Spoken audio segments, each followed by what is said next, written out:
विश्व हिंदू परिषद द्वारा भाल्की में आयोजित किए जा रहे तीसरे वार्षिक रामनवमी महोत्सव की बड़े पैमाने पर तैयारियां चल रही हैं। विश्व हिंदू परिषद के तत्वावधान में भाल्की में आयोजित होने वाला तीसरा वार्षिक रामनवमी महोत्सव इस बार विशेष तरीके से आयोजित किया जाएगा। भव्य शोभायात्रा 19 अप्रैल शनिवार को दोपहर 2 बजे भाल्की स्थित विठल मंदिर से प्रारंभ होकर चौड़ी, गादी गणेश, बस स्टैंड, अम्बेडकर चौक होते हुए गांधी चौक पहुंचेगी। इस मार्च के अंत में गांधी चौक के पास एक जनसभा का आयोजन किया गया है। प्रख्यात राष्ट्रीय विचारक श्रीमती इस कार्यक्रम में मीनाक्षी शेरावत मुख्य अतिथि के रूप में आ रही हैं। इस कार्यक्रम में 8000 से अधिक लोगों के भाग लेने की उम्मीद है। इस संबंध में आज भाल्की कस्बे के पर्यटक मंदिर में एक पत्रकार वार्ता आयोजित की गई, जिसमें शिव लोखंडे और चन्नू बालाटे समेत कई लोग शामिल हुए। इसी तरह भाल्की के रामनवमी महोत्सव की उल्टी गिनती शुरू हो गई है। भक्ति, संस्कृति और संयम के इस जुलूस में भाग लेने के लिए लोग उमड़ रहे हैं।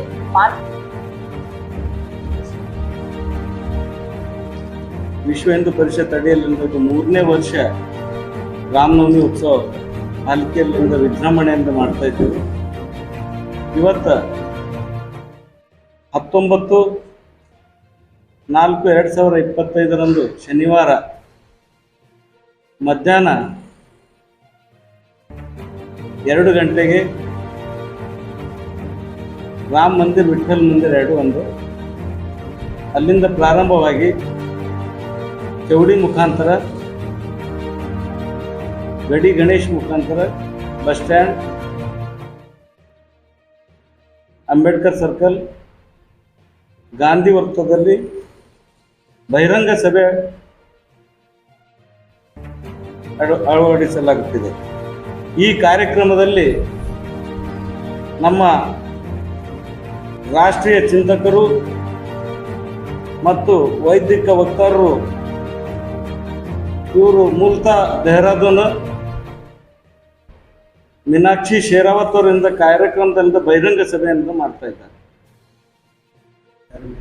ಮೀನಾಕ್ಷಿ ಶೇರಾವತ್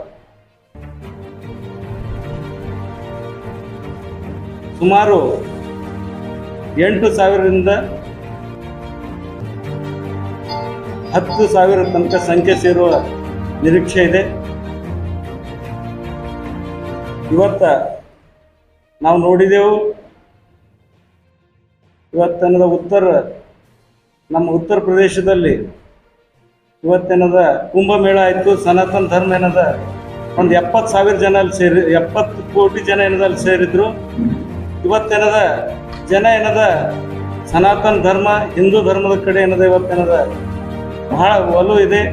ಈ ದೇಶದಲ್ಲಿ ಏನದ ಒಂದು ಸನಾತನ ಧರ್ಮ ಜಾಗೃತ ಆಗ್ತಕ್ಕಂಥ ಕೆಲಸ ಇವತ್ತು ನಡೀತಾ ಇದೆ. ಅದಕ್ಕೋಸ್ಕರ ಪ್ರತಿಯೊಂದು ಕ್ಷೇತ್ರದಲ್ಲಿ ಏನದ ಇವತ್ತು ಜನ ಜಾಗೃತ ಆಗಿದ್ದಾರೆ. ಮನೆಯಿಂದ ಏನದ ಕುಂಭಮೇಳಕ್ಕಿಂತ ಜನ ಹೋಗಿದ್ದಾರೆ. ನಾವು ಇಲ್ಲಿ ಕುಂತರ್ಲು ಆಲ್ಮೋಸ್ಟ್ ಅಲ್ಲಿ ಎಲ್ಲರೂ ಏನದ ಕುಂಭಮೇಳಕ್ಕೆ ಹೋಗಿದ್ದೆವು. ಇವತ್ತು ಹಿಂದುತ್ವ ಬಗ್ಗೆ ಬಹಳಷ್ಟು ಇಡೀ ಜಗತ್ತಿನಲ್ಲಿ ಏನದ ಕಣ್ತೆರೆದು ನೋಡ್ತಕ್ಕಂಥ ಕೆಲಸ ಏನದ. ಇವತ್ತು ಬೇರೆ ಬೇರೆ ರಾಷ್ಟ್ರದಿಂದ ಬಂದು ಏನದ ಕುಂಭಮೇಳಕ್ಕೆ ಬಂದಿದ್ದಾರೆ. ನಮ್ಮ ರಾಮನವಮಿ ಉತ್ಸವ ಇವತ್ತಿಂದ ಭಾಲ್ಕಿಯಲ್ಲಿ ಭಾಳ ವಿಜೃಂಭಣೆಯಿಂದ ಆಗ್ತಾ ಇದೆ. ವಿಶ್ವ ಹಿಂದೂ ಪರಿಷತ್ತಿನ ಅಧ್ಯಕ್ಷರಾಗ್ತಕ್ಕಂಥ ಸಾಗರ್ ಮಾಲಾಣಿಯವರು ಇದ್ದಿರಬೇಕು, ಹಾಗೂ ರಾಮನವಮಿ ಉತ್ಸವದ ಆತ್ಮೀಯ ಸಹೋದರಾಗ್ತಕ್ಕಂಥ ಚನ್ನಬಸವಣ್ಣ ಬಾಳ್ತಿಯವರು ಇದ್ದಿರಬೇಕು. ಅದೇ ರೀತಿ ನಮ್ಮ ಸದಸ್ಯರಾಗ್ತಕ್ಕಂಥ ಜಗದೀಶ್ ಖಂಡೇವರು ಕೂಡ ಇರ್ತಾರೆ. ಮಹಿಳಾ ನಮ್ಮ ಪ್ರತಿಯೊಂದು ಕಾರ್ಯಕ್ರಮದಲ್ಲಿ ನಮ್ಮ ಅಕ್ಕ ತಂಗಿಯರಿಂದ ಬಹಳಷ್ಟು ಒಳ್ಳೆಯ ರೀತಿಯಿಂದ ಸಹಕಾರ ಕೊಟ್ಟಿದ್ದಾರೆ. ಅದಕ್ಕೂ ಕೂಡ ಒಂದು ಸಮಿತಿ ಮಾಡಲಾಗಿದೆ. ನಮ್ಮ ಸುನೀತಾ ಅವರಿಂದ ಅದರ ಅಧ್ಯಕ್ಷತೆ ಇರ್ತಾರೆ. ಅದೇ ನಮ್ಮ ಪ್ರಿಯಾ ದೇಶಮುಖ್ ನಮ್ಮ ಸಹೋದರಿ ಅವ್ರನ್ನೂ ಕೂಡ ಇರ್ತಾರೆ. ಮೀನಾಕ್ಷಿ ಬಿರಾದರ್ ಅವರು ಕೂಡ ಈ ಕಾರ್ಯಕ್ರಮದಲ್ಲಿ ವಿಶ್ವ ಹಿಂದೂ ಪರಿಷತ್ ಬಜರಂಗ ದಳದಿಂದ 19 ಏಪ್ರಿಲ್ 2025 ಸುಮಾರು 2-3 ಬೈಠಕ್ಗಳು ತಗೊಂಡು ದಿನಾಂಕ ನಿಗದಿಪಡಿಸಲಾಗಿದೆ. ಆಲ್ರೆಡಿ ಇದರ 2-3 ಬೈಠಕ್ ಆಗಿದ್ದು, ಬೈಠಕ್ದಲ್ಲಿ ಕುಮಾರಿ ಮೀನಾಕ್ಷಿ ಶೇರಾವತ್ ರಾಷ್ಟ್ರೀಯ ಚಿಂತಕರಿವರಿಗೆ ಒಂದು ಫೈನಲ್ ಮಾಡಿ ಅವತ್ತಿನ ಸಾಯಂಕಾಲ ಶೋಭಾಯಾತ್ರೆ ಮುಗಿದ ನಂತರ ಇದೊಂದು ಬಹಿರಂಗ ಸಭೆ ಆಯೋಜನೆ ಮಾಡಲಿಕ್ಕೆ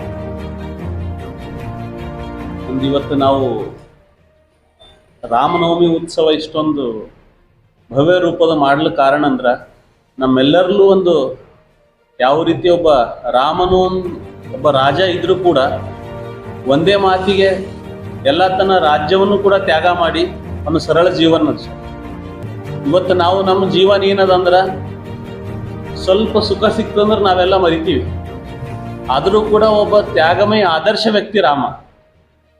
ಸೊ ಆ ದಿಕ್ಕಿನಲ್ಲಿ ಒಂದು 10,000 ಜನ ಸೇರ್ಬೇಕಂದ್ರೆ ನಾವು ನಮ್ಮ ವಿಚಾರಧಾರೆ ಬರೀ ಭಾಲ್ಕಿ ಅಂತ ಇಟ್ಕೊಳ್ಳೋದು ಬೇಡ, ಇಡೀ ಜಿಲ್ಲೆಗೆ ಗೊತ್ತಾಗಬೇಕು.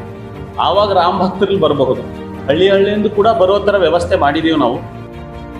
ಪ್ರತಿಯೊಂದು ನಮ್ಮದು ದೊಡ್ಡ ದೊಡ್ಡ ಊರುಗಳೇನಲ್ಲಿ ಭಾತಾಂಬರ ಇರ್ಬೋದು, ಮೆಹಕರ್ ಇರ್ಬೋದು, ಈ ಕಡೆ ಹಲ್ಬರ್ಗ ಇರ್ಬೋದು, ಈ ರೀತಿ ಆಲ್ರೆಡಿ ಪ್ರತಿಯೊಂದು ಕ್ಷೇತ್ರದಿಂದ ಸ್ವಲ್ಪ ಜನ ಕರೆಸಿ ಸಭೆ ಮಾಡಿ ನಿಮ್ಮ ಊರಿಂದ ಒಂದು 100-200 ಜನ ಕರ್ಕೊಂಡು ಬರೋ, ಅದಕ್ಕೂ ಒಂದು ರೀತಿ ಒಳ್ಳೆಯ ಸ್ಪಂದನೆ ನೀಡಿದ್ದಾರೆ ಅವರು. ಮೊದಲನೇದಾಗಿ ಊರಲ್ಲಿ ಭಾಲ್ಕಿ ಹಳೆ ಒಂದು ಪಟ್ಟಣದಲ್ಲಿರುವ ಒಂದು ವಿಠಲ್ ಮಂದಿರ ಅಂತೀವಿ, ಅಲ್ಲಿ 1:15 ಪೂಜೆ ಆಗಿ ಅಲ್ಲಿಂದ ಚೌಡಿ, ಆನಂತರ ಬಸ್ ಸ್ಟ್ಯಾಂಡ್, ಅಂಬೇಡ್ಕರ್ ಸರ್ಕಲ್, ಮತ್ತು ಲಾಸ್ಟ್ ಬಂದ್ಬಿಟ್ಟು ಗಾಂಧಿ ವೃತ್ತದ ಹತ್ರ ಶೋಭಾಯಾತ್ರೆ ಅರೌಂಡ್ 7:15 ಹಂಗೆ ಮುಗಿಯುತ್ತೆ. ಆಮೇಲೆ 7:15